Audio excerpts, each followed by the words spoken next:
Hello everyone and welcome to another really awesome game. It's from the 1965 Candidates Tournament, or rather Candidates Matches, as it was played in that cycle. It's Mikhail versus Bent Larsen, and Tal already defeated Lars Portish in the quarterfinals of this event, and Bent Larsen defeated Borislav Ivkov, and now they have to face each other. So it was a really intense match. This is the 10th game of the match already. And it started by Larsen winning, then Tal drew, then Tal won, then two games were drawn, then Larsen wins again, takes the lead, Tal retaliates, equalizes, then 3 draws, and now this is game 10, so the most incredible one in the match, it would seem. So let's check it out and see why everyone enjoys this game so much. So Tal has the white pieces, and he opens with e4. We have c5 by Larsen, knight to f3, and the knight to c6, going for the Sicilian defense. We have d4, captures on d4, knight captures on d4, and now e6. And here just knight to c3, nicely continuing the Taimanov variation. We have d6, and now bishop to e3.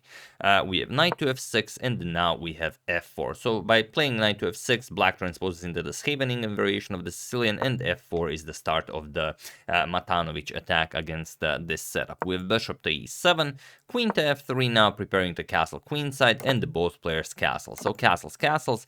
This was very often back in the days, and also it's popular today. You can even play this today. So queen to c7, and now knight d to b5, attacking. Knight d to b5, attacking the queen on c7, queen back to b8, and now Tal starts attacking on the king side with g4.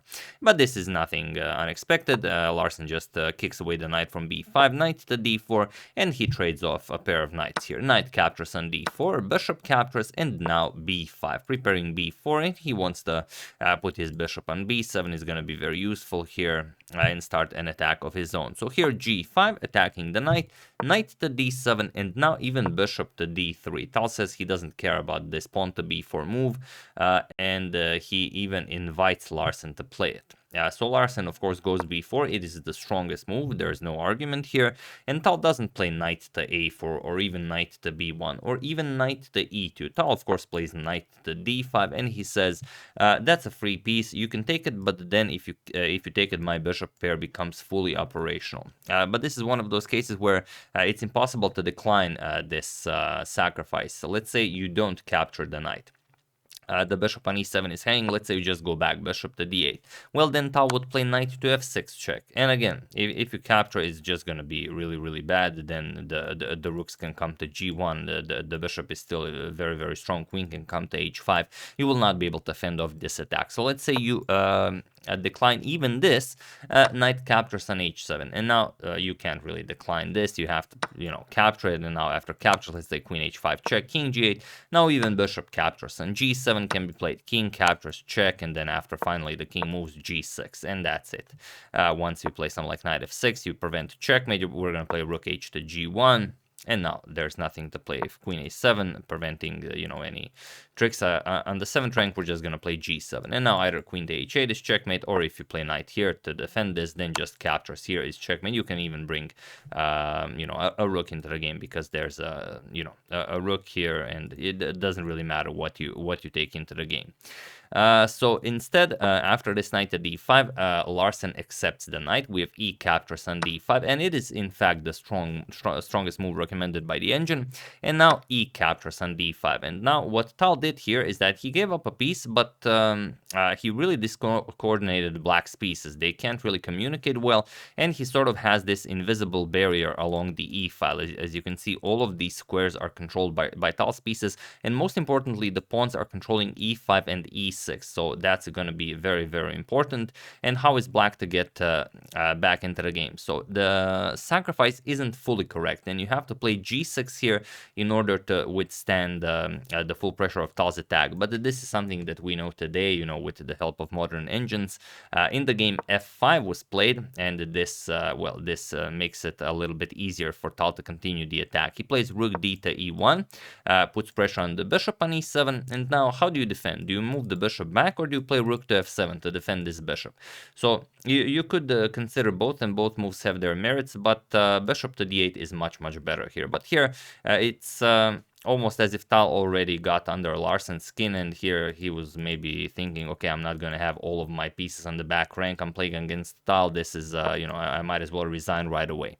So he played rook to f7 instead, and now Tal continues with h4. We have bishop to b7, and this is the magical moment in the game where nothing really happens, but it could have happened. Here I think White of course could continue this in many ways. You could play h5, you could play the immediate g6, which I think is in the spirit of the position, but the thing is this is the candidates, and Tal really wants to do well. He has the attack. If he wins this, then he goes into the finals, and then maybe he will be able to challenge the world champion again. As you know, Tal already was the world champion, then he lost his world chess championship title, and of course he's still in the game. He wants to challenge the champion again. And here I will just show a fun line that if this was any other game other than the candidates, Tal would have gone for it. That starts with the g6. So you could play h5 and g6, but often in chess, if you want to make the attack happen just a little bit faster, then you reverse the move order. So you don't prepare g6 by pushing h5. You push g6 right away because it comes with tempo, and only after this is captured we play h5. And now we're opening up the h file, and that will be sufficient for us to win the attack. If black insists on keeping the h file closed, we don't care. We just continue h6. And now if g6, even h7 check, and that's it. For example, a rook captures, we're going to play rook captures, and that's it. Just queen h3 check, king g8, we're going to deliver a check here, king f7, queen g7 check here, and you can even capture here with checkmate. So many things are possible here.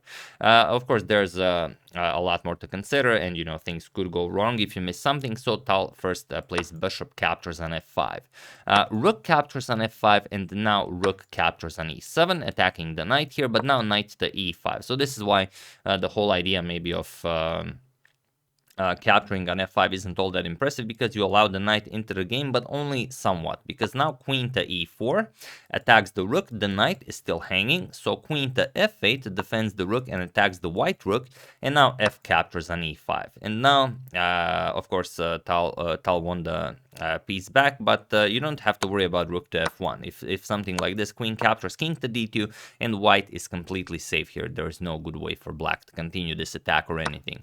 So here we have rook f4 by Larsen, queen e3, rook f3, continuing to harass the white queen, queen to e2, but now you can't play rook f2 because the bishop guards that, and now Larsen trades. We have queen captures on e7, queen captures on f3, and d captures on e5.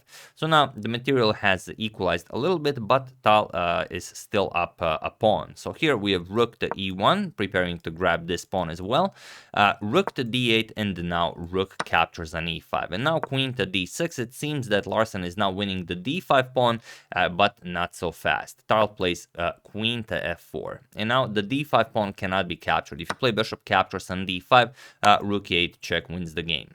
You can't block this, you can't move the king, you have to capture this, and then just queen captures on d6 wins the queen and the game. So after queen to f6, we have rook to f8, attacking Tal's queen, queen to e4 now, keeping an eye on that e4 pawn, and now you can't really do any threats with black. If rook to f1, we already said that the king is perfectly safe on d2. So Larsen figures, let's play b3. Let's free up the b4 square for the black queen, and then maybe we can do some damage. So Tal accepts this, a captures on b3. We have rook to f1 with check, king d2, and now queen to b4 with check, but Tal just blocks the check with c3. And now, of course, you can't capture here because rook e8, and that's game over. So queen back to d6, and now we said that if rook to e8 check, then black can block with rook to f8. That's black's main plan, but Tal finds an incredible move that, completely eliminates all chances of black surviving this, and that is bishop to c5. Really an incredible move, attacking the queen. And now if the queen moves, we have the f8 square covered. If the queen moves, rook e8 just wins the game on the spot. So the bishop has to be captured, but now comes rook to e8 check. The idea of the sacrifice was to remove the black queen from the control of the e6 square. So rook to f8 blocking, now comes queen to e6 check. The idea why bishop was sacrificed on c5, king to h8 only move, and now feel free to pause the video and win this game in the quickest way possible for Tal while I give you a couple of seconds.